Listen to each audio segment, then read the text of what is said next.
article. The thing that is amazing to me is that here it happened in 2005, yet we're still going through the same thing. As this thing says, war on the waterfront, as the thirst for bottled water grows, a battle is brewing over precious resources and profits. And to me, this is what's really happening now. We are having the problem of, are we going to work with our resources and save them, or are we going to have a multinational corporation come in and drain our watershed in our town? And I just feel it's very important that we realize that this is something that a moratorium should really be extended so that most people can think about this and really examine their consciousness and try not to get involved in a multinational organization stepping in and draining our water. We've gone through the first 180 days, and we do need this 180 days more. It seems somebody, somehow, somewhere is not getting the gist of the battle here. We are trying to save the water for the townspeople and the people who ask the water to be saved. Not regulated, but to be saved. Thank you. And I basically want to remind people that we won't have any protection after May 4th. And we need to have protection extending this moratorium until we do have an ordinance that's put in place. Thank you. I am here this evening to remind you that it is the same voters who enacted the water moratorium last November. They are looking to their local municipal government for protection of their natural resources and some semblance of local democratic control.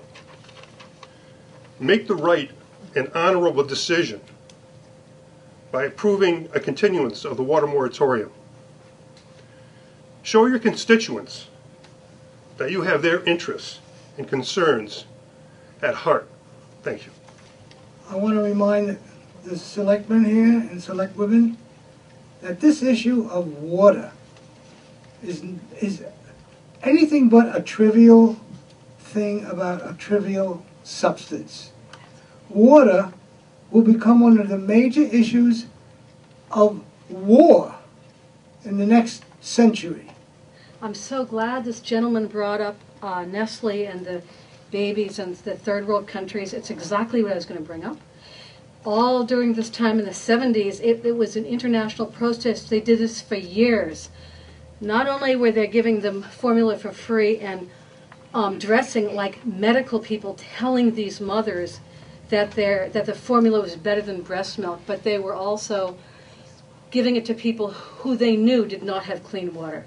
So as many babies died because the water was bad and full of bacteria, and they died of dehydration, as people who could also not afford it and watered it down so the baby didn't get enough nutrients.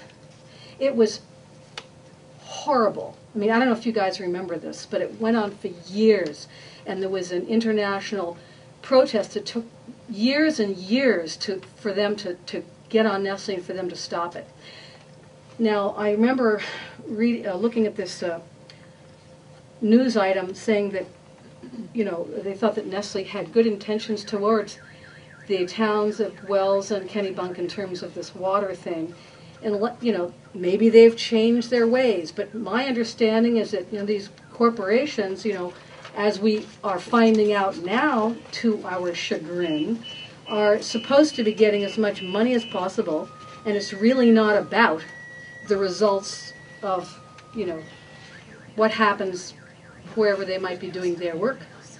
So I would love to extend this for a long, long time.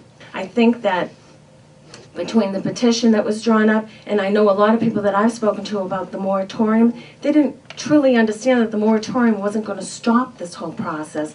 They were under the impression that this whole issue was resolved, and it's really not. I mean, this moratorium is an exploratory process. Thank you. Thank you. If you open this up to regulation, is it then open up to legal challenges? And if it's open up to legal challenges, then is Nestle able to alter the regulations through legal challenges? You have to ask yourself that before you even look at regulation. And from my from my information, that you can legally challenge things and therefore alter the regulations. So therefore, regulation really is not an option. I'm going to move we extend the moratorium for 180 days from May 4th, when the current moratorium expires. And close the public hearing? Well, it isn't really a public hearing, but you got to close it anyway. Second. All in favor of closing the public hearing?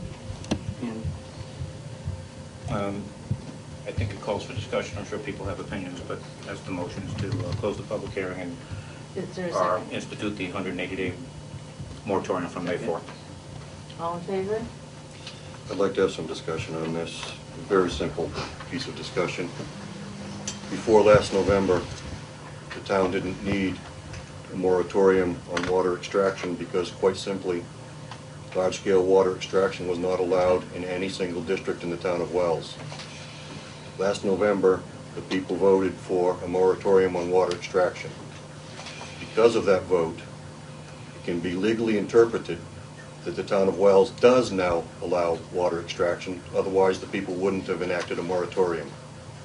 For that reason, this time, I have to vote in favor of extending the moratorium, because now the town of Wells does not have the protections it had before we originally adopted this moratorium. So we will be extending this for 180 days, and I encourage everybody to cooperate with and work with the Ordinance Review Committee as they prepare an ordinance that is legally justifiable. It will be safe under the Constitution, it will comply with state and federal statutes, and it will protect abutters from any possible extraction, and it might even prohibit extraction. But we need 180 days for the Ordinance Review Committee to complete the work that they have been working on. And I do have one other comment about the Ordinance Review Committee. They have listened to both sides of this issue. In fact, I don't have accurate figures, but it has to be at least 70% of their time has been devoted to hearing the side from Save Our Water and the rights-based approach. They've had countless speakers from that side, and we have had also, the Ordinance Review Committee has had speakers from the state of Maine. Geological Department, Bob Maviney, has spoken to them. They're studying this issue, and they want to do nothing but ensure that the abutters of any possible extraction are fully protected from that extraction. So with this 180 days, I think they'll have that privilege of putting together a proper ordinance. The state, I read, just passed an ordinance regarding state law legislation regarding water, and it's basically said that any utility, water utility, before it dealt with a company to extract water, had to hold a public hearing. That seems like a little bit of a weak ordinance to me. And I think we need the moratorium to keep anything like that from happening. KK&W could conceivably hold a public hearing and do what it wanted afterward. I would also point out that this has been a long-term use in this community. Water has been pumped from that area of the aquifer for a number of years and shipped over the road to other places and bottled and sold. So this is not a new use. I'm not saying I support it. I'm saying it has gone on. The issue, as I see it, has little or nothing to do with Nestle and whether one loves Nestle or not. If Ben & Jerry, the quintessential green company, came here and said they wanted to take the water, I would be just as opposed. Because when the water's gone, the water's gone. So I think folks really need to focus on what the issue is. And the issue is not a question of whether it's a corporate entity or whether it's a good company or a bad company. We can all have our discussions as to what the relative ethics are of global business. But it needs to focus, excuse me, we need to focus on protecting the aquifer, not on the current individuals who are not negotiating with the town of Wells, by the way. They're negotiating with the KK&W Water District. And again, I don't care who it is. If it's being taken away by another, be it a corporation or a sole proprietorship or whatever, then and it has a negative effect on the aquifer, then people should be concerned about that. The resource needs to be protected, regardless of who the potential buyer is.